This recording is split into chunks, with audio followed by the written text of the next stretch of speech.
I've been debating on whether or not I should start this podcast. And one of the deciding factors were if I could get the guy who got me started in freight, Robby Thone, as my first guest, it would mean the world to me. And in fact, he's never done an interview on a podcast his whole entire career. He started in 1982, worked for companies like Time DC, ICX, Consolidated Freightways, and Old Dominion. He started 3 brokerages, 2 which didn't work out. The third one actually is still in business today. It was launched in 1990. He also is a guy behind a TMS called 3PL Systems that was launched in 2005. He's now retired. He retired in 2021, and I'm so glad. It took a little bit of convincing, but he said yes. So here we go. Let's go. Hey, Robby. Hey, Tristan. Thanks for having me. Yes, thanks for coming on, and I'm so glad that you're my first guest. This is it's pretty amazing that that you've never done a podcast in your 40 plus years of being in the freight industry, because podcast is the new thing. So thank you so much for being on the show with me. Pleasure. Well, let's start. So why freight? Why freight? Yeah. Well, it was an accident. It wasn't an intentional thing. I was a real estate broker making pretty significant money back in the mid 70s and 80s. And when real estate interest rates at 18%, as you could readily imagine, the market came to a screeching halt.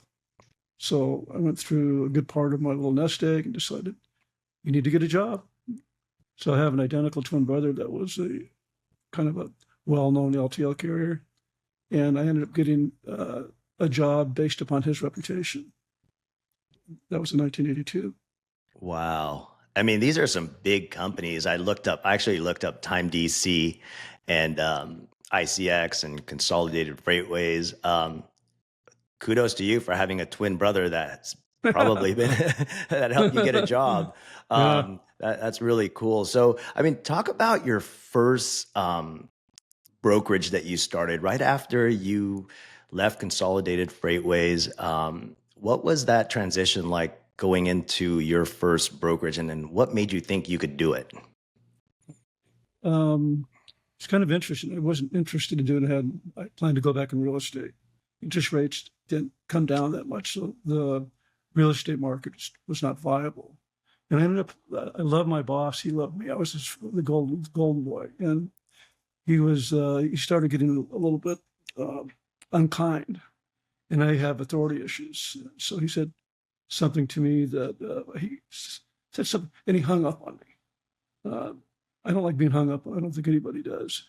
So his office was upstairs. Mine was downstairs with 8 other salesmen. So I told all the guys, watch this. He just hung up on me. I'm going to hang up on him. So I dialed him up. I said an expletive, and I slammed the phone down, right? So I told the other guys, he's going to come down here because he's an expert. He's going to want to kick my ass, right? So you guys have to back me, right? You got my back, right? So as soon as you're running down the stairs, the door slams open. I'm in the back of the office. He just runs back. And I go, don't hit me, I'll sue you. So in any event, so I said, don't fucking hang up on me. Don't hang up on me. It's disrespectful. I work too hard, and I'm not going to tolerate that. So he said, come up the stairs. I'm going to talk to you in my office. So we had a heart-to-heart conversation, and just decided, I'm quitting. I'm going to go open up a brokerage.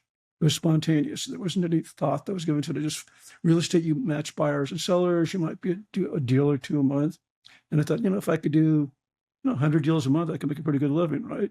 But it wasn't a plan. It was just sort of an impulsive thing. And it had to do with like matching up freight, cargo, and trucks as opposed to buyers and sellers. And essentially that was, so I had no customers to speak of, right? And just kind of went in a little office. There was no computers. There was no cell phones. There was just beepers, and the rest is history.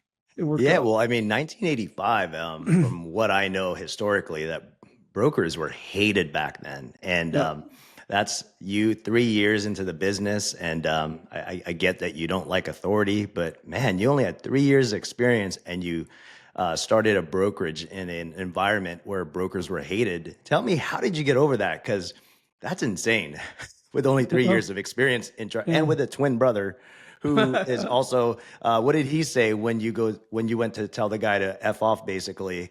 Well, And because he's the one that introduced you to right. that I asked him if he would open up a guy. business, and he wouldn't do it. He was afraid. Your But brother was afraid. yeah, he was Wow. nervous about doing it, and he was very well established. The other problem was CF was the premier LTL carrier, so they were used to, with a big, well-known, very rich company, right? And then you're starting a little brokerage, you're one person, you've got no contacts, you're going to have to give it to consolidators and to, you know, uh, people that are unknown. So it took a lot of follow-up, but it was wonderful just, being able to do your own thing, work 12 hours a day. Some days you starve to death, but within probably a year, I was making about 100,000 a year. That was Wow. back in 1988. I mean, 1986, a year So after I how, started. yeah, yeah, but that, it's crazy because you said, so if CF was a large company, how did you compete with them, and what was the discount back then? The discount was 12%, and they were very hard to compete with because they're very well established. You're a flea in an elephant's butt, and I just gave more service. I'm just like, take care of the customer. Call them. All the things that we did at Diversified was philosophically mine. It's like, I don't know if you remember the tagline in our first brochures. It says, "We do what we say we're going to do." Right. In other words, we tell the truth. We take our lumps. We're not going to say something is somewhere when it's not. We're not going to make, inane excuses when it doesn't get picked up. We're going to be upfront. We're going to live by the golden rule, and we're going to hopefully tell the customer about the problem before their customer tells them. And philosophically, that's, it had always worked for me. So that's the way I operated. That's awesome. Yeah, that's something I learned a lot from you, is the service part. But I really like what you had just said. You're competing with a big company like CF, and Right. you know that rate, or I guess being Right. the cheapest wasn't your philosophy ever. So it was always about giving good service, and I really like that. So let's dive into more of what was the when you started basically in 1985. You launched a second one in 1988, and then you ended up working for Old Dominion, Right. which is a big LTL company today. They actually They're the biggest. they're the biggest, and they Yeah. sponsor Major League Baseball, which is crazy. I'm wearing Dodgers right now, but Yeah. uh, let's talk about that transition from what happened in the first brokerage, and why did you end up launching a second one Well, the first brokerage got if you were so making good busy. money? Yeah, it was very busy, and there was no one that knew how to do it. I was the only one that was doing it. I couldn't persuade any of my buddies who were well established to, cut the umbilical cord and, and give it a try. They needed to. They were concerned about not having a check. So my there was a gentleman named Craig Warren, who was a sales manager at CF. Just this guy could sell ice cubes to Eskimos. He was just a incredible dude, and he had opened up a company about a year before I did. He was an inspiration to it. And, getting yelled at was the inspiration to it, or have that telephone call. So what had happened was I got to the point where, I was not doing anything very well because I was quoting, dispatching, tracing, invoicing, everything you're probably doing now, from when you started. So you could relate to what I'm saying, but there was no computers then. There was no cell phones. So Wow. there was beepers, you'd have a landline. And if you were out in the field visiting customers, you'd have to go to a hotel, find a phone booth. And, so it really wasn't particularly efficient. But I still got really, really busy. And I got to the point where, if I'm going to grow, I need to hire an employee. But my bills were $100,000 a year, so I couldn't afford an employee. I get a call one day from a gentleman that worked for my ex-boss. He said, my ex-boss said, give you a call because I'm trying to get this done. And I said, okay, call this person, that person, and the other person. Just tell them I recommended them, and they should be able to help you. So it worked out. And then he ended up calling another time. It turns out he had an 805 zip area code. So I was living in Valencia. He happened to live in Valencia, and he knew the brokerage business, right? And then he said that the two partners that were running this brokerage, Craig was an African American guy, and the other guy was a Jewish guy. And I guess that unbeknownst to Craig, his partner was attempting to eliminate him just by getting to know things. And the guy that became my partner shared this with me, right? And he said, "Well, do you need any help? It'd be logical because we both live in Santa Clarita. I do this, you do this. It might be, a good thing to discuss." So we had very long philosophical talks, walking through Old Orchard and the bungalows and the whole area there. You're familiar with those areas. Yeah. And then we ultimately live by the golden rule: take care of the customer, do the right thing, give more service than anyone else does, and you could probably charge a premium. I mean, you could compete with the big guys just through service, having superior service. So we end up there's a little Victorian building, catty corner to where your office used to be on Lyons. Yeah, So I remember that. So I rented Nightich. the whole, yeah. So I rented the downstairs floor, furnished. It was a very cool office, and and we started doing it. We were doing really, really well. And then I had noticed, looked at the checkbook, and I noticed that he wrote a large check without my authorization or even discussion. And I said, "Well, what is this check for?" My car broke. I said, "Well, we need to discuss these things. Maybe we'll get you a new car, lease car." And then we hired his wife to be our bookkeeper. And, and then I noticed she's giving him like money every morning when he goes out in the field. So finally I just approached her and I said, "It looks to me like you're giving a child lunch money." And she turned bright red. And she goes, "I am. He can't control money. He has no credit cards, no cash." Then I started getting phone calls from people that have trucking maintenance businesses. And they said, "We understand you have 50 trucks, and we want to know if we could be your maintenance partner." They tell us the features. Then I started getting calls from lawyers saying that he owed them money because of some other stuff.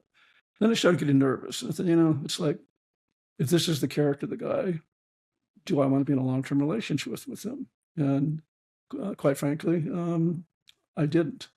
So I had, we're still, congenial, friendly. And I said, "Why don't we just keep this off as you do your thing, I do my thing. We have the same carriers. We could, use your wife to do the bookkeeping for both of us." And so, "No, I don't want to do that." He says, "You could buy me out." I think, "Okay, well, I could buy you out. I started the business. I gave you half of it."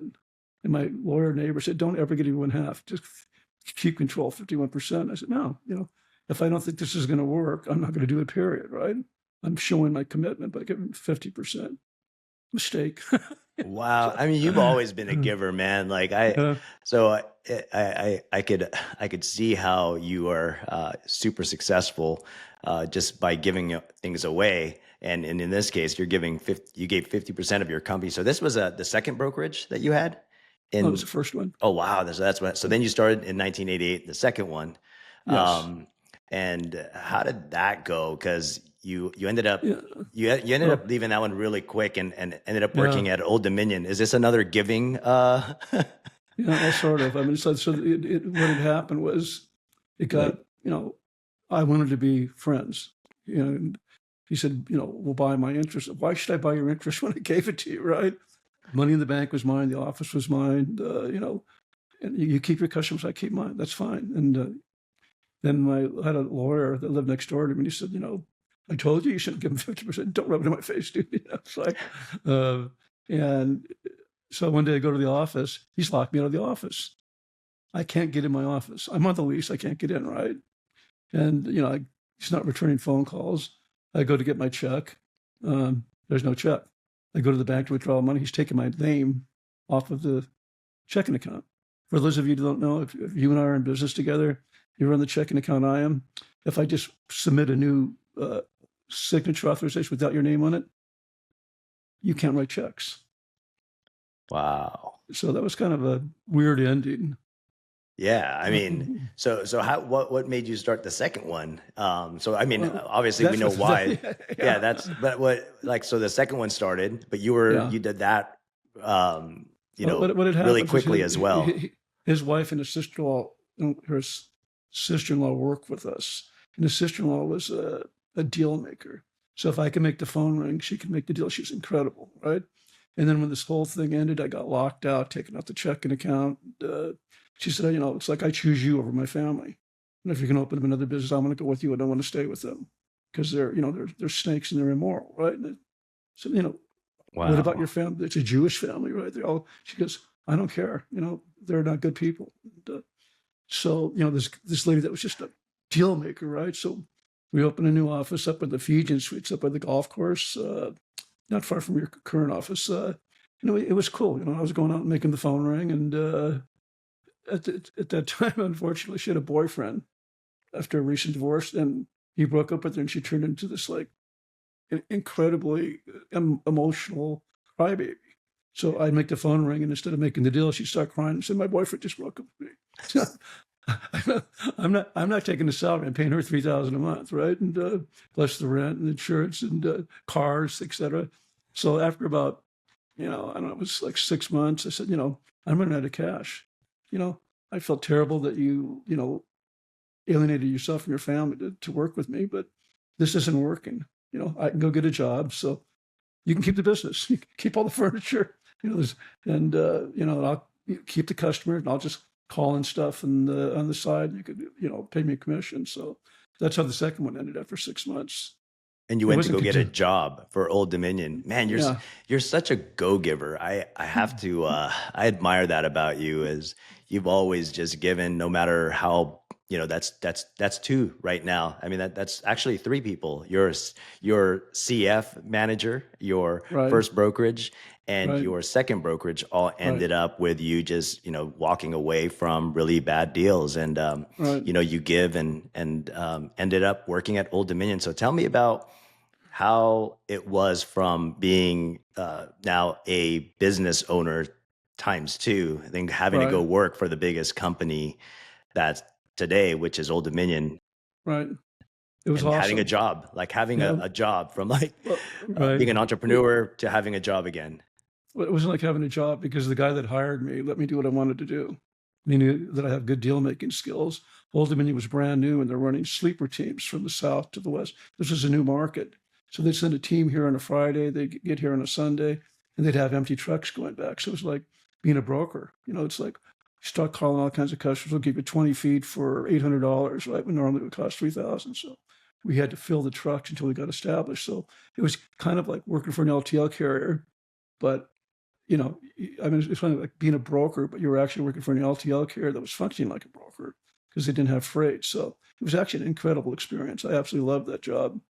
Wow. And yeah, because you were there for 2 years and then you launched the Yeah, third brokerage, which right. leads me to where I ended up. And I'm so grateful that you gave me a shot at freight, because I'm still doing it 21 years later. Is that So crazy? it is insane. I had no idea at You're in touch with your masochistic tendencies. leave it to you to say that, right? Yeah, it is. And actually buying the trucks, holy cow, talk about the pain that you have to Yeah. to endure. You have more nerve than any other broker that I knew. Because it's like we talked about buying trucks, and we were afraid, but that's the only way you can control your destiny. I mean, when you own the equipment, you can get it done, and that you have much more control. But the vast majority of brokers, unless they have backing, are not going to have the courage to do that. So kudos to you. Well, And thank by you the for way, saying that. I still have those pictures of the trucks when they're leaving the purchase place, the lot. Yeah, that was in The what? 2000 December 2018. That's crazy. I appreciate that. God, Man, seven because years. Wow. yeah, I didn't have I didn't really have a dad or that really taught me about trucking, and that means a lot Right. when you say that. It's I could call you my freight daddy. I still No, I still look at those videos and think, man, that's so cool. I mean, those trucks are really nice. oh man, All yeah. I mean, beautiful white trucks. me too. I still I get texts all the time from friends in the industry, and they'll say, "I saw your truck here," and I still can't Yeah, believe it. But like it's I very just cool. it's really about the service part, right? One of the things I Yeah, really learned for being it, from the philosophy at Diversified was right, actually uh, the service part. And in order to produce the outcome that you want, sometimes you right. have to take it into your own hands. And Yeah, yeah, it's owning assets is very painful and rewarding at the same time. Sometimes I don't say I regret it, but I I I learned a lot. So there's a there. But let's go back to diversified transportation. Okay. How did so you left Old Dominion in 1990 to start Right. diversified? I'm Right. sure in this case brokers were starting to make a name for themselves. And how did you end up leaving Old Dominion to start the third one? Hopefully, Well, this time will be a charm because yeah. you Third retired from time's a it charm. in 2021, so which is Right. pretty cool. That 30 years. Yeah. 31 So, years. That so yeah. you had one that lasted uh, 3 years, one that Right. lasted less than 6 months, and Yeah. then got a job, and now you started something that stuck 31 years. What was the secret to having such uh, a brokerage for 31 years? What was the philosophy that Well, I think, it's like your trucking business. I mean, you could succeed, in large part because, you're smart, you work smart, you treat people properly, you live by the golden rule. But, the other thing is like the bar is pretty low, right? Not for trucks, but because you have to pay for the assets for a broker. The cost of entry is almost non-existent. You just need to get a license, right, and get insurance. So I had always planned to open another one because I don't like working for anyone. But the plan was due, within a year. It didn't work out, obviously, because it took 3 years. And my sales manager, who Mark Meskin, had asked me if I'd like to do something with him. And at the time, I had no interest in partners. But he's a smart yeah, wait, guy. hold on, let me put it up. Yeah, that partners, right? You've already had Yeah, two bad partners yeah, and and, before this, and he was your sales manager at Old yeah, Dominion. yeah, Oh, cool, yeah. cool. Okay. So he kept saying, and I said, no, I'm not really interested in having a partner. It's like, come on, man, we could do this. It's like, no, not really, don't want to. And ultimately, we became pretty good friends. That we could do this. He's smart, he's hardworking, and you take two guys that are hardworking and relatively smart and have the same philosophy, and you probably have a good chance of succeeding. So when we opened Diversified, our boss at Old Dominion gave us a contract, right? So we were able to, like fill these trucks that were pretty hard to fill.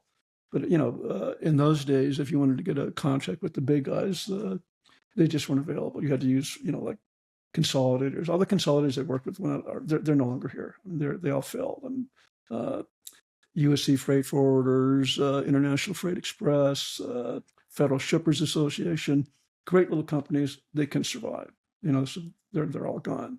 But Mark and I had a philosophy. Take care of the customer. Plus, we both had a lot of a good sized customer base, and then we knew a lot of salesmen. So we can get them to give us freight that they can handle, where there's no conflict. And then we'd pay them a 50% commission. So some of them are making more than their salaries, not really doing a lot, just sending us deals that they couldn't do because they it was like a flatbed or it was a big load that didn't work for them. So we're really quite fortunate because we got busy right away because we had an established customer base.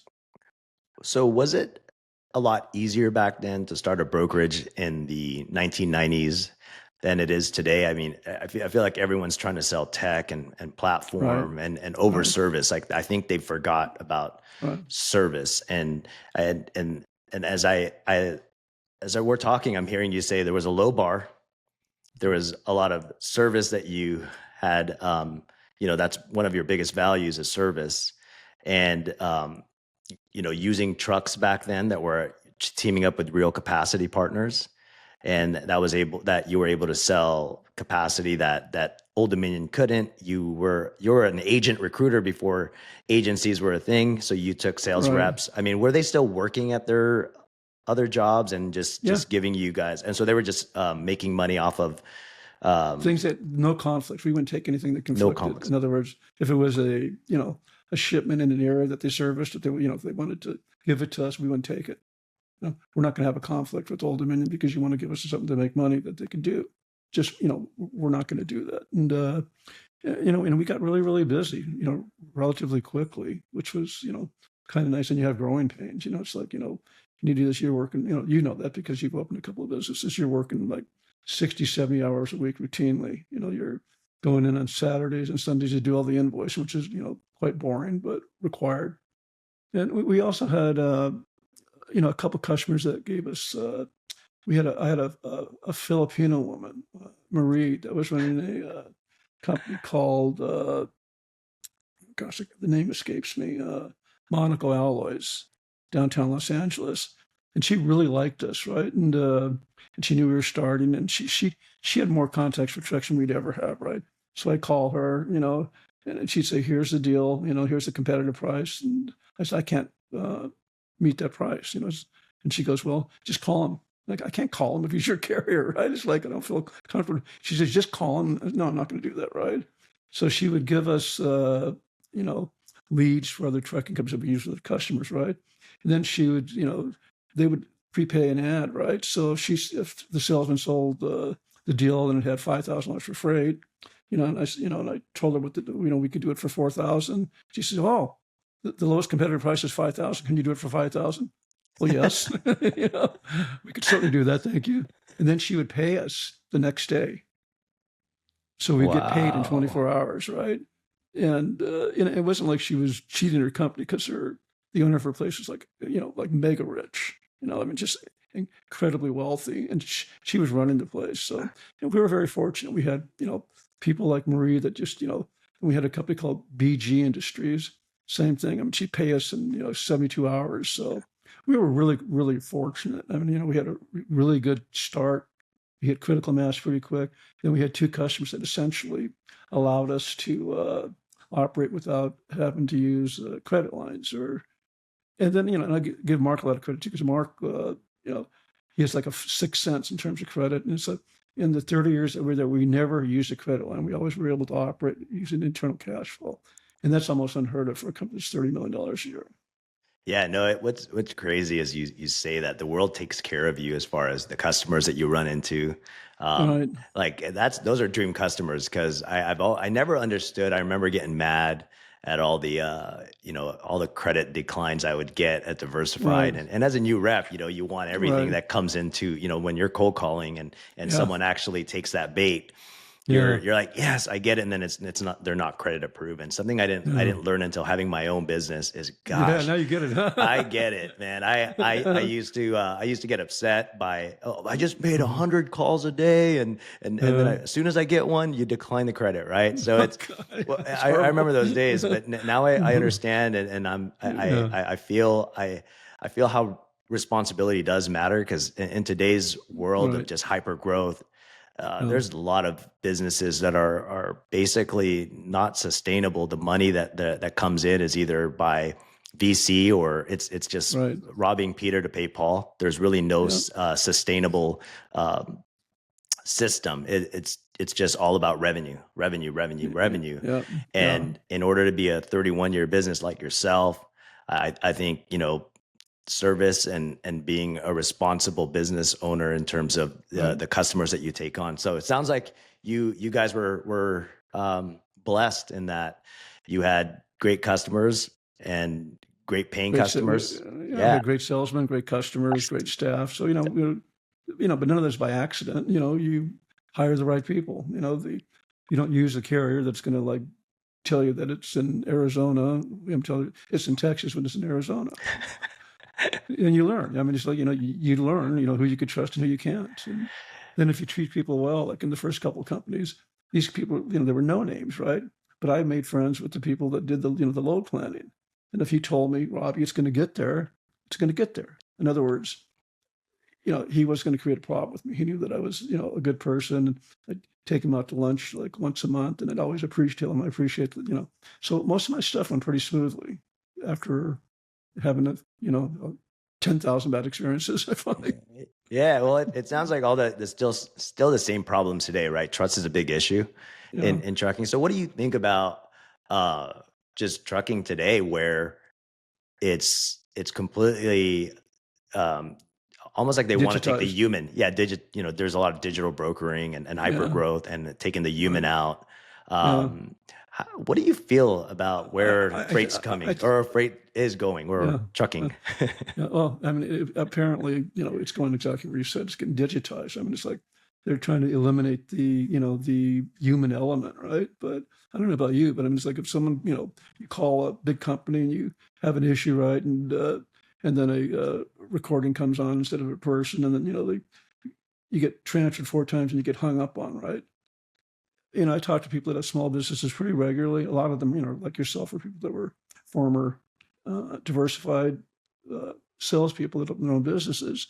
And I firmly believe there's going to always be a market for your company. There's going to always be a market for DTI. There's going to always be a market for the guys that give service, right? There's going to always be customers that will appreciate service. Maybe it'll be 10% of the market, but it's an enormous market, and maybe 90% will be digitized. But there's going to always, in my opinion, be a need for someone that's going to provide service. And my son Jeremy and I have debates about this all the time. And we have different opinions. He says, everything's getting digitized, everything's done, and it's true, it is. But I personally would rather talk to a person, and I think that there's a lot of people like me. So I think that your small business and other businesses, and I say small because a small business is anyone that has under 500 employees, according to the federal government. Do you have 500 employees? No. So You're a yeah, small business. of course, and I don't mind at all. I'd rather be a profitable business and not talk about employee count or even revenue, because it's all Yeah. about making a living and having that house in Malibu. Yeah, Just kidding. JB Hunt once. JB Hunt, when he was alive, said because they used to be like the low cost leader. I mean, they do stuff like ridiculous low prices, and then finally he hired somebody that had some management experience, like an MBA type, and then their slogan was "Revenue is vanity, profits are sanity." Yeah, cash is king. I learned Cash that is king. too. Yeah. Yeah. No, it's insane that I've seen you. I've really modeled the way I do my business and how I see you, like giving, being Honestly, that so I that appreciate that that sales rep or that owner that likes to just make sure I provide service and be a man of my words. Right. And there's just so much crap going on in our industry. Being in it for 21 years and you in 40 plus years, you've kind of left at a great time in 2021. But there's something that I wanted to bring up, because you were talking about no computers earlier and this and that, but you actually started a tech company before TMS was a thing in 2003. Tell me about what made you think, okay, this is the future. I know automation wasn't a thing back then, but you Right. wanted to make sure you could do a lot of Yeah. the busy work or just data Right. entry in one Right. database. So you guys started TMS in 2005, which is today still selling their TMS, 3PL Yeah. systems. So Yeah. tell me about that. Like, what made you want to Well, there wasn't any good computer start systems. I that? mean, there was excellent computer systems for asset-based companies, but a broker doesn't need, years of service, depreciation, licensing, regulations, and there's a bunch of superfluous stuff, and there wasn't a good product on the market. And in market, my ex-partner, he's a really smart guy, and he gets like 99% of the credit for that. The idea joint, but like implementing it, mostly Mark. And so the thing that's kind of ironic was, our tagline was, I assume if you run a brokerage, that if you're going to build a software product platform that's going to cater to and understand all the issues and the nuances of a brokerage business as opposed to a asset-based business. So our motto was, instead of we do what we say we're going to do, it was like, brokerage software made for and by brokers. That turned out to be a really big problem that we didn't anticipate, because all the brokers, first question they say, well, you have eyeballs on our database. I mean, you can know all of our customers, right? So we thought this was a good thing, right? Because if you're a broker, you can know how a brokerage works, particularly if you're a relatively successful broker. But it turned out to be a nightmare. I mean, it turned out to be this thing that you have to sell around, right? And we never looked at anything. The first, even now, I mean, it's like I have no idea whose customers, what customers use our service, 3PL systems, and when and Mark didn't either. I mean, we were not allowed to look at the database, And, we didn't have the code, so we owned the company, right? But we weren't allowed to look at the database because we didn't want to have a conflict. But the reason that we opened it was because there was nothing available that was good. It was all shit. And, there are people that will say that it's shit still, but it's better than the other shit, right? No, honestly, what I really liked about it, and I know it was mostly the design of Mark, was because of the financial side of it. I mean, that is, Right. it's really, really good on the financial side of keeping track of that, because everything else is pretty simple. Right. Every TMS today has the ability to track and have track the loads and then API connections. But the hard part is the financial part, of any TMS, and everyone has their own different books. So that's really tough to keep in order. But so one of the things that I did hear you say about the data. So today, where there's Uber, that they have their own, right? So everything's Uberized today. They have their own TMS. Yeah, they have their own TMS. You think they're looking at the data? Yeah, probably. No, definitely. Oh, so they probably don't have the same ethics as you and Mark. Probably not. No. Wow, that's yeah. How can they're the zero sum game. Someone wins or someone can lose. We've always been in the let's make it right for everybody game.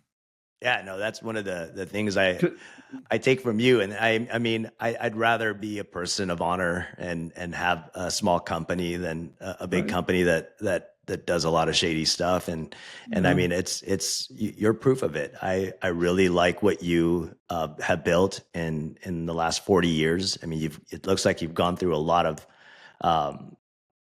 bad partnerships and bad deals, and you've had to overcome that. And one of the things I do see you a pattern that I've seen that I really, really like is the giving part. And I admire that so much about you. You've always been a giver. And so now that you have been retired for 4 years, what's the most important thing to you right now? Staying vertical. What do you mean by that? Like alive? Yeah. Yeah.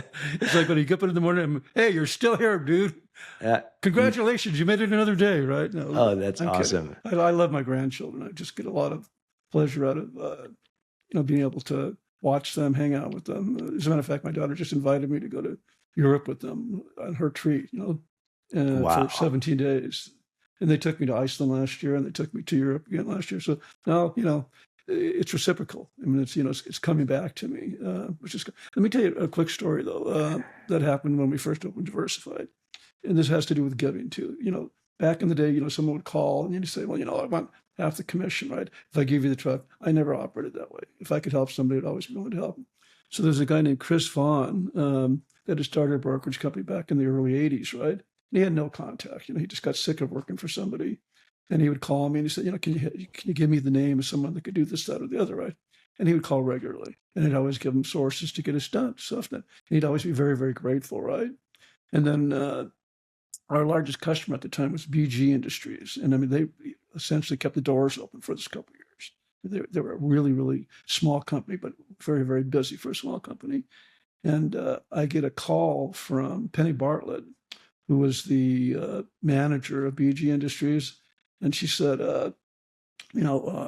our vice president sales invited his nephew to this company party, like a Christmas party, right? And she didn't know what he did. It turns out he had opened, it was Chris Vaughn had opened a brokerage, right? And so she said to Penny, can you interview Chris? Because, he's a broker and he might be able to save us some money. I'd like to help my nephew out, right?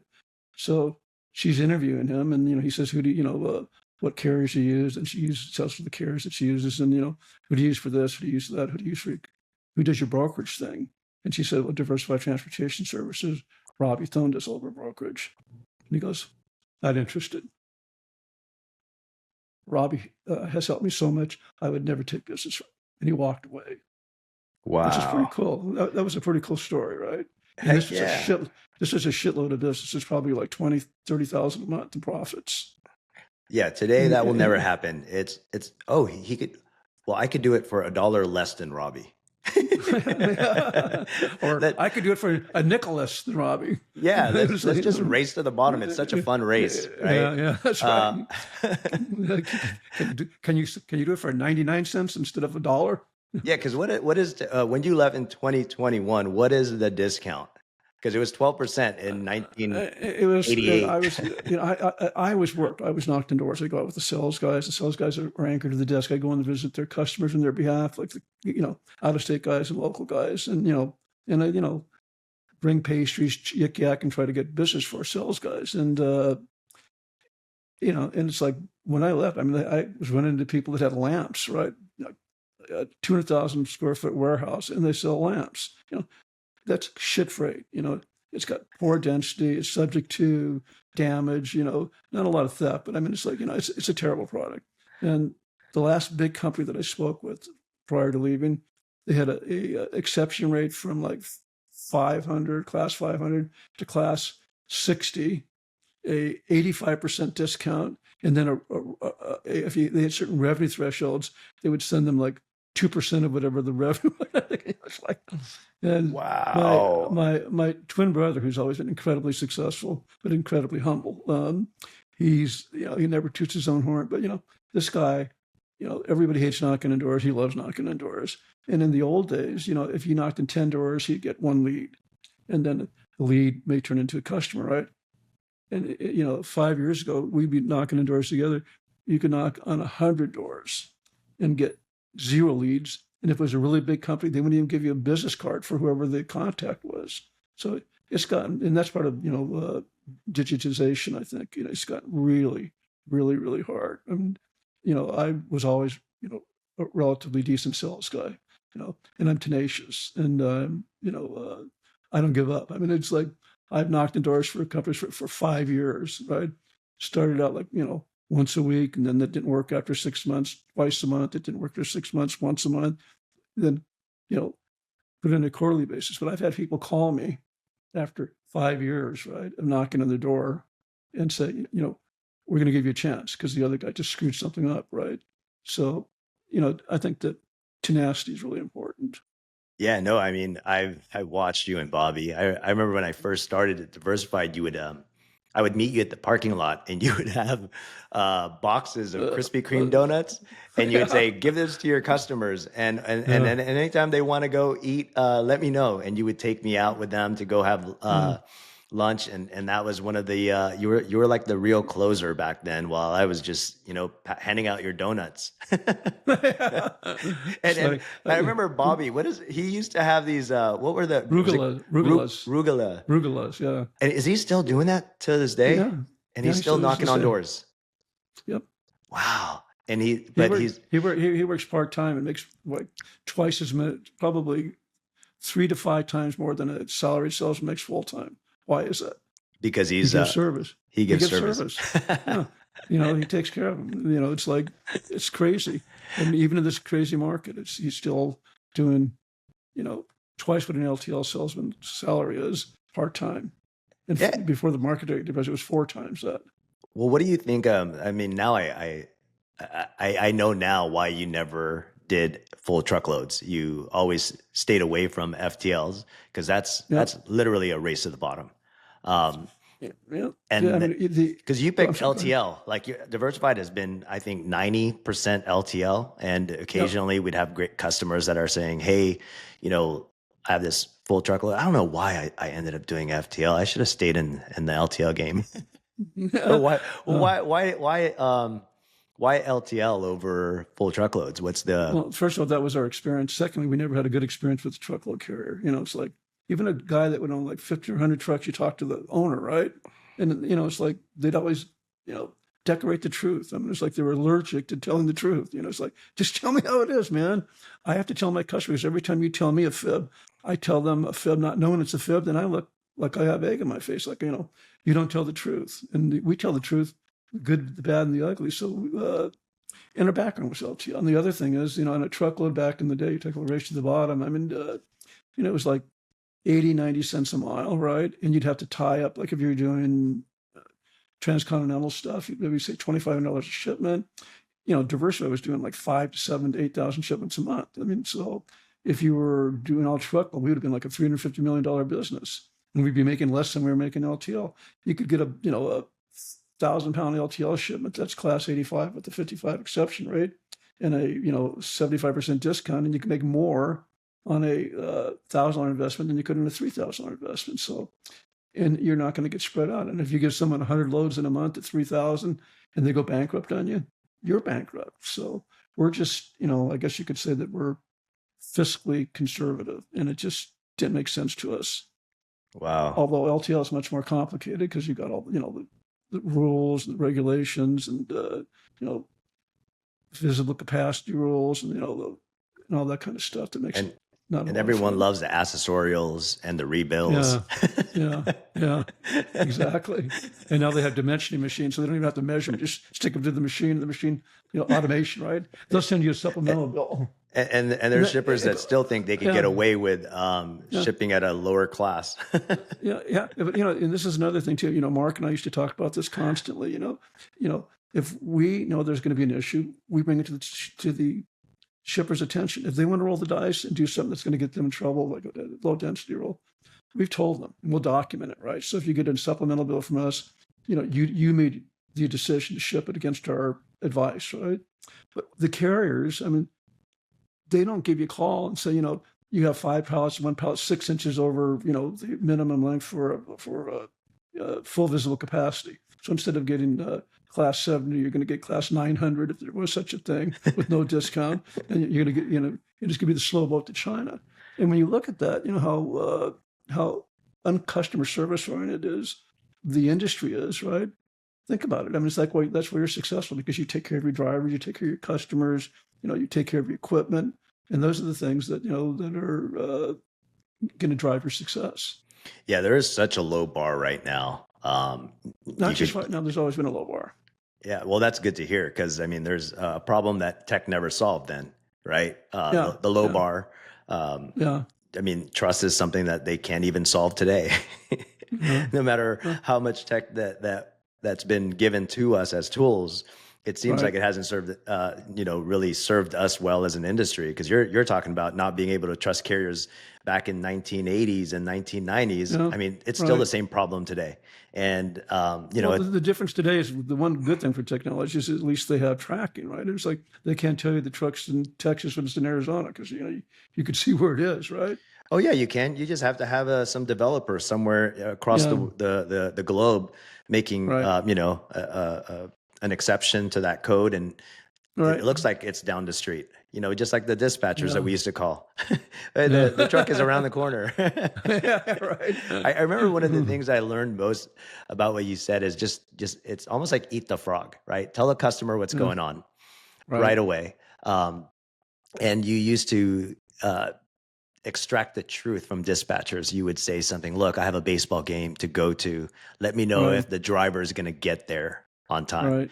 And so I could leave at 4 p.m. and not wait for you till 5 p.m. If you're not going to show up, please tell me not to. And I've always remembered that story, because I still use that today. I'm like, why can't we just tell the truth? It's so much easier.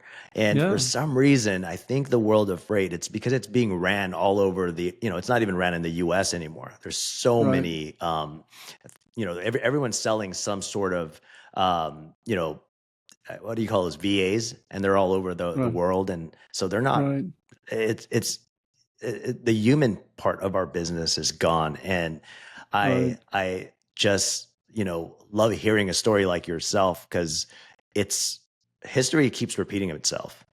Yep. No problem. The bottom line is, if you operate, we lasted, Diversified's been around for 35 years now. Wow. Because it's, I've been gone for 4, right? But this is a small company that gives a shit, and Mark continues to give a shit.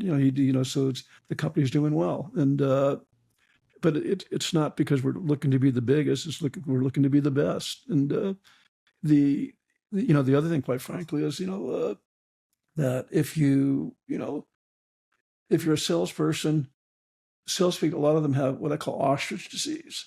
If there's they could be like a really quick, smooth talker, amicable, slap you in the back, take you to lunch, right?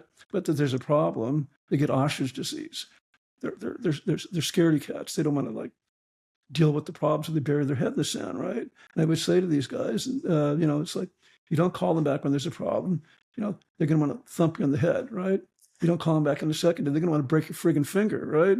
Third, they're going to break an arm. The fourth, they could go after your family, man. So, but that's why the bar is low too. I mean, a good salesperson that isn't allergic to the truth and will take his lumps has a much better prospect of succeeding than the guys that just don't have the courage to be honest.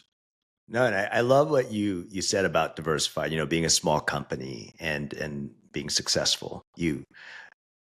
One of the things I really like about what Diversified did was you never had to sign a non-compete, and you produced some really awesome humans out of Diversified. I could name a lot of them that we talk in the back. Yeah, talk about your legacy. Your legacy is about giving and giving us the opportunity to be where we're at today. If it weren't for you in 1990 leaving Old Dominion, I don't think we would be here. We would have probably worked for the competitors, had to sign a non-compete. We'd be selling real estate. I mean, it's insane how much you've done for the industry. So tell me about that. Like you'd never like when I left to go with Covenant, you were all for it. You were clapping your hands, and when I bought my trucks, you were really proud of me, and not having that. What most big companies today is they sign a non-compete. They're afraid to let their best guys go and spread their wings. And you've let a lot of us do that. We've all have great companies today because of what you did. So tell me the mindset behind that.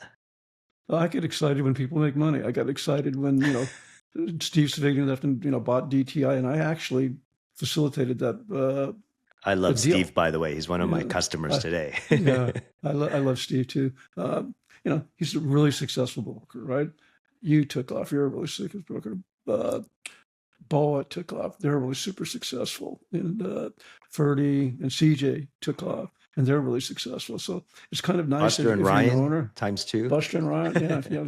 Sorry, Buster. Sorry, Ryan. Yeah, those guys killed it. That was like, yeah. Those guys are. So when you look at all these people that that started with you, right?